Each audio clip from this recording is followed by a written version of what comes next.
এমন একটা পেটুক বড় থাকলে আর কি চাই বলেন তো। পেটুক বড়ের উদ্দেশ্যে বানানো হয় আর আমার নিজেরও খাওয়া হয়।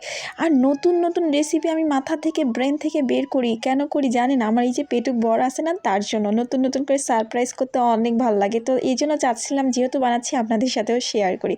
দেখুন এখানে আমি হচ্ছে হাফ কাপের মতো গরম পানি নিয়েছি, তার মধ্যে 3 টেবিল স্পুনের মতো চিনি, 1 টেবিল স্পুনের মতো নিয়েছি ইস্ট, আর হাফ টেবিল স্পুনের মতো লবণ দিয়ে খুব সুন্দর মতো করে আমি মিক্স করে নিয়েছি। এটা হচ্ছে বেশিক্ষণ রাখতেও হবে না, যে ইস্ট অ্যাক্টিভ হওয়ার জন্য এরকম কোনো প্যারা নাই। তার মধ্যে আন্দাজ মতো 1 কাপের মতো প্রায় এখানে ময়দা দিয়ে দিচ্ছি, আটা দিয়েও হবে কিন্তু কোনো বিষয় না। তারপরে হচ্ছে আমি খুব ভালো মতো করে মিক্স করে নিচ্ছি। এই পর্যায়ে আমি আস্তে আস্তে করে বেশ কয়েকবার 3 টেবিল স্পুনের মতো কিন্তু তেল ইউজ করছি, রান্নার রেগুলার যে সয়াবিনের তেল সেটা। তো এটা 2 পদ্ধতিতে করা যায়, আপনাকে আমি আজকে একদম ইজি যে পদ্ধতি সেটাই দেখাবো। তো আমি হচ্ছে এই আটাটা মেখে রেখে দিচ্ছি একদম ফুলে ওঠা পর্যন্ত একটা সাইডে, একটা গরম পানির পাত্রের উপরে। তারপরে এখানে হচ্ছে চিকেনটাকে যেহেতু পুর হিসেবে নিব, তো এখানে 1 কাপের মতো চিকেন, হাফ কাপের মতো নিয়েছি আমি পেঁয়াজ কুচি, তার মধ্যে গোলমরিচের গুঁড়া, মরিচের গুঁড়া, লবণ মিক্স করে হচ্ছে এখন দিয়ে দিব। সাথে দিয়ে দিচ্ছি একটু সয়া সস, একটু চিনি আর একটু টমেটো সস। আর হচ্ছে এখানে আমি মুরগির মাংসটা একদমই ছোট ছোট করে কেটে নিয়েছি, দেখতেই পাচ্ছেন কতটা ছোট করে কেটেছি।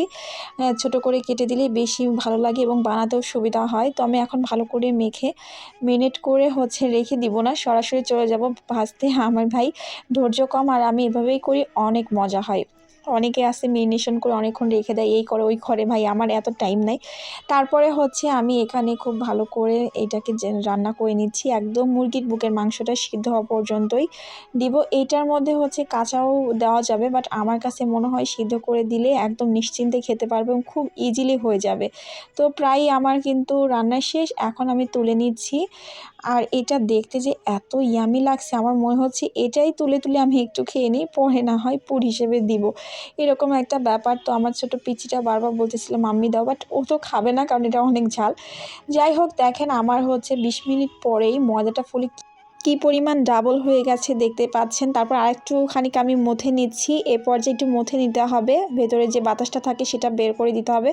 তারপর আমি এখানে লেচি করে নিচ্ছি, আপনি চাইলে যে কোনো ডিজাইন করতে পারবেন, ছোট বড়।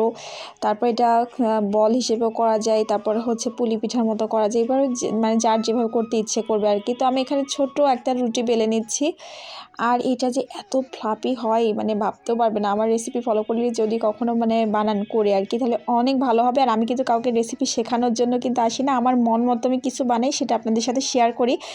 তারপরে আমি হচ্ছে এখন দেখেন কিভাবে করে মুখগুলো আটকে দিচ্ছি আর কি, চতুর্দিক থেকে। তো এটা আমি হচ্ছে আমাদের এই যে কুলি পিঠা বা কুশলি, তারপরে পুলি পিঠা বলে, ওই পিঠাগুলোর মতো করে শেপ দিয়ে নিচ্ছি। টোটাল আমার 3টা পিঠা হয়েছে আর কি, পিঠা বা বান যেটাই বলেন, তবে এটাকে বান বলাই উচিত, কারণ বানের মতো ফ্লাপি হবে, অনেক ইয়াম্মি একটা মানে রেসিপি, যেটার আমি নাম জানি না, বাট আমি নিজে এটা হচ্ছে অনেকভাবে বানাই। তারপরে আমি তেলের মধ্যে কিন্তু দিয়ে দিয়েছি এবং প্রথম দিকে হালকা আঁচে দিতে দিতে আস্তে আস্তে কিন্তু এই যে এত সুন্দর একটা কালার আসছে। তারপরে আমার ফোনের কারেন্ট চলে যাওয়ার কারণে, ফোনের আলোতে করার কারণে একটু কালারটা কেমন হয়েছে, বাট এতটা ইয়াম্মি আর এত সফট, কালারটা তো মানে সামনে থেকে অনেক সুন্দর লাগতেছিল, মনে হচ্ছে এখনই তুলে খাই। আর ভেতরের কতটা জুসি হয়েছে তাই দেখেন। তো এমন মজার মজার রেসিপি পেতে আমার পেজটিতে লাইক, কমেন্টস এবং শেয়ার দিয়ে রাখুন। আজকে এই পর্যন্তই, ভালো থাকুন, সুস্থ থাকুন, আল্লাহ হাফিজ।